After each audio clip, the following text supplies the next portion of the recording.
আচ্ছা, নেক্সট আমরা মনোপলির কয়েকটা সিচুয়েশন দেখব যে মনোপলি যে ফার্মগুলো তারা কি তাদের কি হতে পারে, কোনো প্রফিট হতে পারে, লস হতে পারে, এই সকল সিচুয়েশন দেখতে পারি। আচ্ছা, এর আগে আরেকটা জিনিস আলোচনা করা উচিত যে মানে মনোপলি মূলত কোথায় দেখা যায় রিয়েল লাইফে, মানে রিয়েল লাইফে কি এক্সিস্ট করে কিনা? অবশ্যই এক্সিস্ট করে। অনেক অনেক সার্ভিস আছে যেটা আমরা শুধুমাত্র একটা ফার্ম অথবা একটা প্রতিষ্ঠানই আমাদেরকে প্রোভাইড করে, সেসব ক্ষেত্রে কিন্তু মনোপলি দেখা যায়। যেমন রেলওয়ে,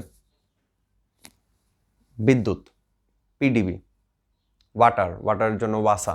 তো এরকমের যে সরকারি এই প্রতিষ্ঠানগুলো, তারা কিন্তু আমাদেরকে মানে তারাই কিন্তু সিঙ্গেল প্রোভাইডার আমাদের এই সার্ভিসগুলোর জন্য। তো এখানে কিন্তু তারা যদি বিদ্যুতের প্রাইস বাড়ায়, পানির প্রাইস বাড়ায়, আমাদের কিন্তু তখন কিছু করার থাকে না। ঠিক আছে, কারণ সেখানে কোনো সাবস্টিটিউট নাই। আমাকে ওয়াসা থেকেই পানি নিতে হবে, আমাকে পিডিবি থেকেই, অথবা যে আমার ডেস্কো আছে, অথবা যে পল্লী বিদ্যুৎ উন্নয়ন, তাদের থেকে আমাকে কিন্তু কি করতে হবে, বিদ্যুৎ নিতে হবে। এর বাইরে আছে, এর বাইরে অনেক অনেক ক্ষেত্রে মনোপলি দেখা যেতে পারে। বিভিন্ন প্রোডাক্ট অনেক সময় যে এই গুডটা শুধুমাত্র ওই কোম্পানি হচ্ছে উৎপাদন করে, তো আমরা কিন্তু বাধ্য তার থেকে নিতেই। তো সেসব ক্ষেত্রে দেখা যায় তারা কাস্টমারকে খুব ভালো করে এক্সপ্লয়েট করতে পারে। ঠিক আছে, এরকমের উদাহরণ আমাদের আশেপাশে আছে অনেক। এমনকি মানে স্বল্প সময়ের জন্য আসলে মনোপলি ক্রিয়েট হতে পারে। যেমন একটা হসপিটালের সামনে একটা মাত্র ফার্মেসি আছে, একটা দূরবর্তী কোনো একটা স্থানে হসপিটাল, সে হসপিটালের সামনে একটা ফার্মেসি। তো আপনার কিন্তু ওখানে সুযোগ নাই যে অন্য কোথাও গিয়ে হচ্ছে আপনি ওষুধগুলো কিনবেন। তো তখন সে যদি এক্সট্রা চার্জ করে, এক্সট্রা প্রাইস রাখে, তখন আপনি কিন্তু বাধ্য ওই প্রাইসে ওষুধগুলো কিনতে। তো সেটাও কিন্তু মনোপলির উদাহরণ। তো আমরা একটু আগে যেটা পড়েছিলাম যে স্লোপ অফ এআর এর স্লোপটা কি হবে, সরি, যে আমার এম আর এর স্লোপটা অবশ্যই এআর এর স্লোপের থেকে দ্বিগুণ হবে, তাই না? যে এম আর এর স্লোপ এআর এর স্লোপের থেকে দ্বিগুণ। তো এই জিনিসটা দেখো যে প্রত্যেকটা গ্রাফেই কিন্তু এই জিনিসটা মেনটেন করে আঁকা হয়েছে। আঁকার সময় টেকনিকটা কি, স্লোপ কি আমরা মানে স্লোপ তো আসলে আমার কি বোঝাচ্ছে, এই ডিগ্রিটা বোঝাচ্ছে, এই ডিগ্রি মেপে মেপে আঁকবো না, এটা খুবই সহজ। আমার যে পয়েন্ট থেকে আমি গ্রাফটা শুরু করছি, হ্যাঁ, সেই পয়েন্ট থেকে আমরা এই যে দূরত্বটা আমরা নিয়েছি এম আর এর জন্য, সেম পরিমাণ দূরত্ব আমরা এর সামনে নিব। তাহলেই কি হয়ে যাবে, আমার এআর এর স্লোপটা, সরি, এম আর এর স্লোপটা দ্বিগুণ হয়ে যাবে এআর। সুতরাং আমরা এই যতটুক ডিস্টেন্স আমরা এখানে নিয়েছি, এআর এর ক্ষেত্রেও সেম ডিস্টেন্সে নিব। তবে অবশ্যই কি করতে হবে, আমার এই স্ট্রেট লাইনটা যে আমি আঁকবো সেটা একই পয়েন্ট থেকে শুরু করতে হবে অবশ্যই। যাই হোক, এটা একটা জাস্ট শর্টকাট আর কি। তো আমরা যদি এই সিচুয়েশনটা দেখি, শর্ট রান মার্জিনাল কস্ট, এই মার্জিনাল কস্ট এম আর কে আমরা আগে জেনেছি যে প্রফিট ম্যাক্সিমাইজিং পয়েন্টে হচ্ছে MC is equal M R হয়। MC is equal M R যে পয়েন্টে, তাহলে ইকুইলিব্রিয়াম সেট হলো ই পয়েন্টে। ই পয়েন্ট বরাবর আমরা যদি উপরে উঠি কিসের জন্য, এভারেজ কস্ট পাওয়ার জন্য, তাহলে এফ পয়েন্টে গিয়ে এভারেজ কস্টকে পাই। দ্যাট মিনস আমার এক ইউনিটের জন্য, যদি আমি বলি এক ইউনিটের জন্য আমার এভারেজ কস্ট কতটুক যায়, ও জি পরিমাণ। অথবা যদি আমি টোটাল কস্টটা বের করি, সেটা হচ্ছে ও কিউ এফ জি, এই পরিমাণ হচ্ছে আমার কস্ট শর্ট রানে। রেভিনিউ যদি বের করার ট্রাই করি, সেটা হচ্ছে কি, আমার এভারেজ রেভিনিউ বরাবর যেতে হবে। ইকুইলিব্রিয়াম পয়েন্ট ধরে এভারেজ রেভিনিউ বরাবর গেলে আমি এইচে গিয়ে এভারেজ রেভিনিউকে পাই।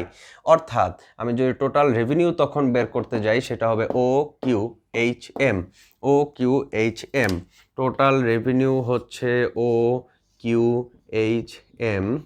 আমার টোটাল কস্ট হচ্ছে ও কিউ এফ জি।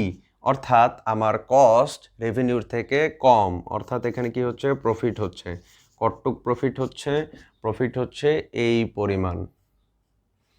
সেটা কি বলা যায়, জি এফ এইচ এম পরিমাণ প্রফিট হচ্ছে এই সিচুয়েশনে। এই কেসে, পরের কেসে আমরা দেখতে পাই যে MC is equal M R হচ্ছে এই পয়েন্টে, সেই বরাবর যদি আমি এভারেজ কস্টকে খুঁজতে চাই, তাহলে এফ পয়েন্টে গিয়ে থামি। তাহলে আমার টোটাল কস্ট কি হবে, টোটাল কস্ট হবে ও কিউ এফ জি। আমার টোটাল রেভিনিউ পাওয়ার জন্য আমাকে এভারেজ রেভিনিউ বরাবর উঠতে হবে ইকুইলিব্রিয়াম পয়েন্ট ধরে, সেটাও পাই আমরা এফ পয়েন্টে। তাহলে টোটাল রেভিনিউ হবে ও কিউ এফ জি। সুতরাং প্রফিট কতটুক? প্রফিট হচ্ছে 0, নো ইকোনমিক প্রফিট হচ্ছে 0। 3 নাম্বার কেসে আমরা দেখতে পাই, 3 নাম্বার কেসের ক্ষেত্রে 3 নাম্বার কেসে আমার এমসি ইজিক্যাল এম আর কোথায়? ই পয়েন্টে, অর্থাৎ ইকুইলিব্রিয়াম পয়েন্ট। সেখান থেকে আমি যদি কস্ট খুঁজে বের করতে চাই, আমার টোটাল কস্টের জন্য আমাকে এভারেজ কস্ট কার্ভ বরাবর যেতে হবে, সেটা হচ্ছে কে পয়েন্টে। তাহলে আমার টোটাল কস্ট দাঁড়ায় ও কিউ কে এইচ।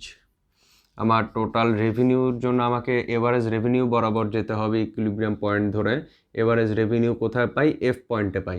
তাহলে আমার যে টোটাল রেভিনিউ সেটা হচ্ছে কোথায়? O Q F G.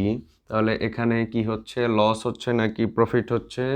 এখানে অবশ্যই লস হচ্ছে, কারণ এভারেজ কস্ট বা total cost O Q K H, আমার টোটাল কস্টটা আমার কিসের থেকে বেশি? আমার টোটাল রেভিনিউর থেকে বেশি। সুতরাং লস হচ্ছে কতটুক? এই পোর্শনটুকু আমার লস হচ্ছে, এফ কে এইচ, এই পোর্শনটুকু মনোপলিস্টের লস হচ্ছে।